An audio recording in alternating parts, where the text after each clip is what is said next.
तर मित्रांनो आम्हाला मूवी बघायची होती पेद्दी. तर त्या पेद्दीसाठी आम्ही लोणारमध्ये आलो, तर तिथं काय लागली नव्हती. तर त्यासाठी आम्ही ती मूवी बघायसाठी आम्ही मैकरला पण आलो.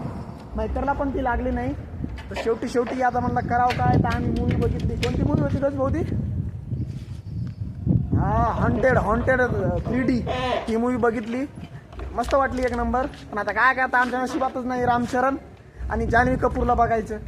बॅड नशीब आहे आमचं. मित्रांनो आता येतो आम्ही, जातो आता मैकरला येऊन पण आमचा काय फायदा नाही झाला. हे बघा, चला आता निघू घरी आहे. बराच टाईम झालेला आहे आपल्याला. आणि तुम्हाला जर यायचं असेल मैकरमध्ये तर मालेगाव रोडला तुम्हाला सिनेमा भेटेल. हे बघा, डोणगाव मालेगाव रोड हेच आहे ना. डोणगाव मालेगाव रोडला तुम्हाला